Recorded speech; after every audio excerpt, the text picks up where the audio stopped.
তাপস রায়ের বাড়িতে গিয়েছিলেন তৃণমূল নেতা কুণাল ঘোষ ও মন্ত্রী ব্রাত্য বসু। তাপস রায়ের সিদ্ধান্ত পুনর্বিবেচনার জন্য কথা বলতে গিয়েছিলেন তারা। তাপস রায় জানান, যখন কুণাল ঘোষ তার কাছে এসেছিলেন তখন কুণাল ঘোষ দলের তরফে শোকজ নোটিশ পান সুব্রত বক্সির কাছ থেকে।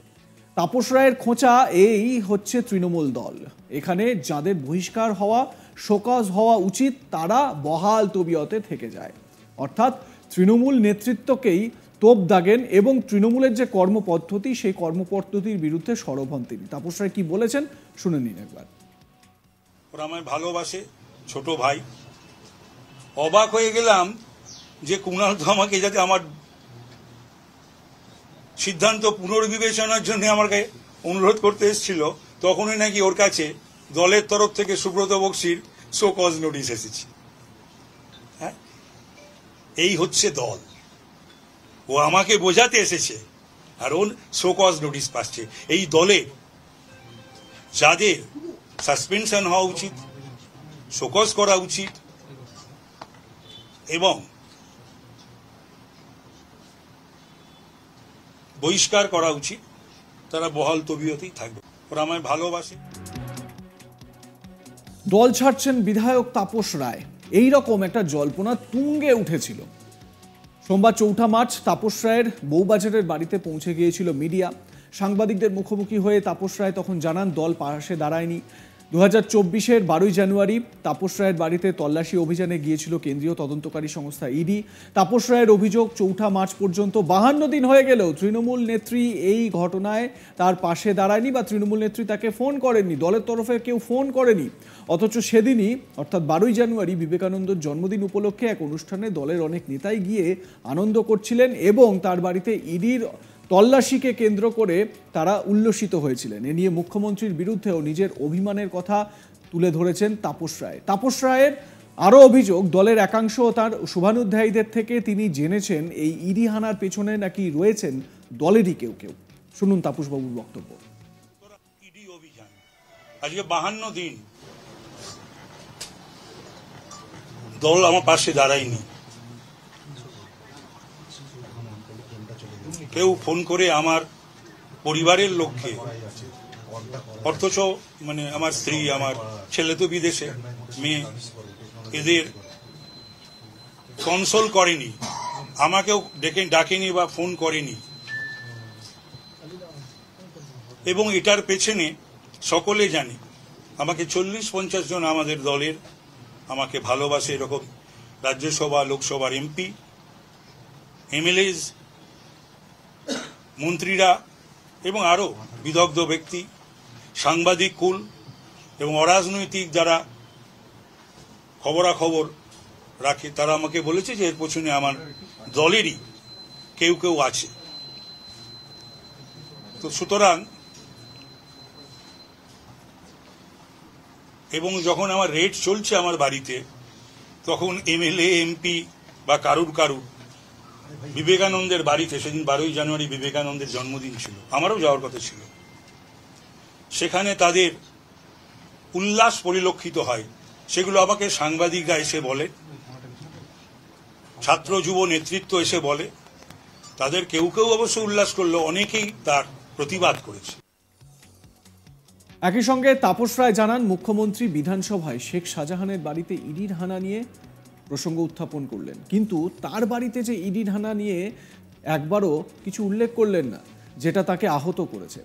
তার দাবি, অন্য অনেকের বাড়িতে ইডি গেলে মুখ্যমন্ত্রী খোঁজ নেন, তাদের রান্নাঘরে কি কি জিনিস নেড়ে চেড়ে দেখেছে ইডি, তার বাড়িতেও পরিবার আছে, রান্নাঘর আছে, কিন্তু মুখ্যমন্ত্রী কোনো খোঁজ নেননি। তাপসের আক্ষেপ, দলনেত্রীর বিরুদ্ধে তার যার অভিমান, সেটা তার মুখেই শুনুন।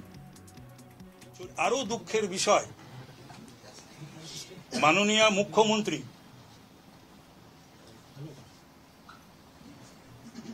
সেদিন অবশ্য বিধানসভায় আমি ছিলাম না শারীরিক কারণে, তিনি যখন বক্তৃতা দিলেন বিধানসভায়, আমার বাড়ি ইডি অভিযান, এটা উল্লেখ করতেই পারতেন। তিনি শেখ শাহজাহানকে ইডি টার্গেট করেছে সেটা বললেন। সব মিলিয়ে এগুলো আমি বড় আহত, আঘাতপ্রাপ্ত, দুঃখের এবং কষ্টের বিষয় যে আজকে 52 দিন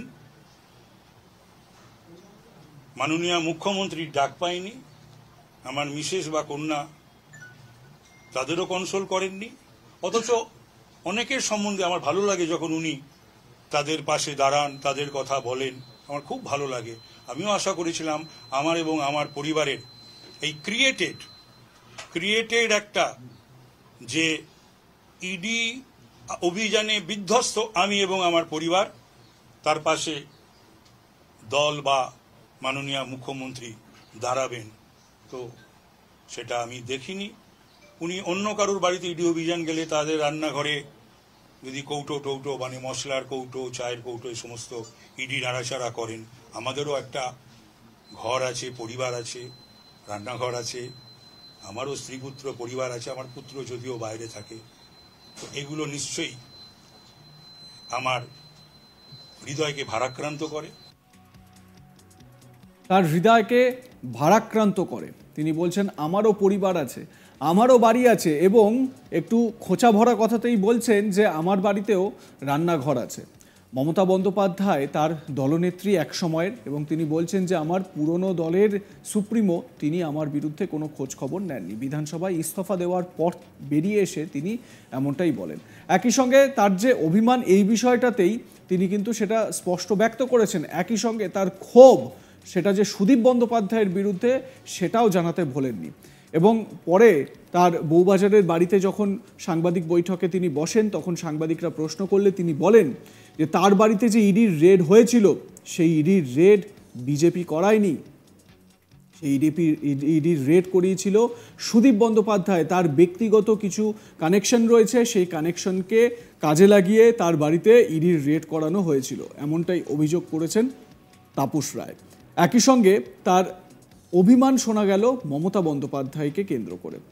তিনি বলেন যে মমতা বন্দ্যোপাধ্যায় শেখ শাহজাহানের প্রসঙ্গ তুলতে পারেন, কিন্তু তার বাড়িতে যে ইডির অভিযান, সেই অভিযান সম্পর্কে তিনি কোনো কথাই বলেননি।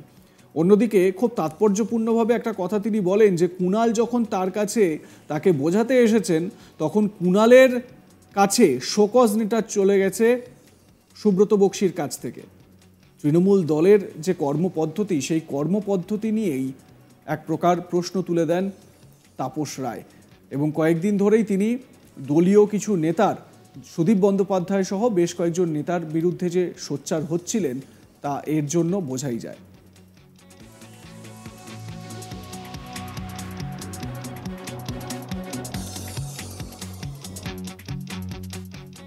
আপনারা দেখতে থাকুন আজ তাক বাংলা, মতামত জানাতে থাকুন কমেন্ট সেকশনে।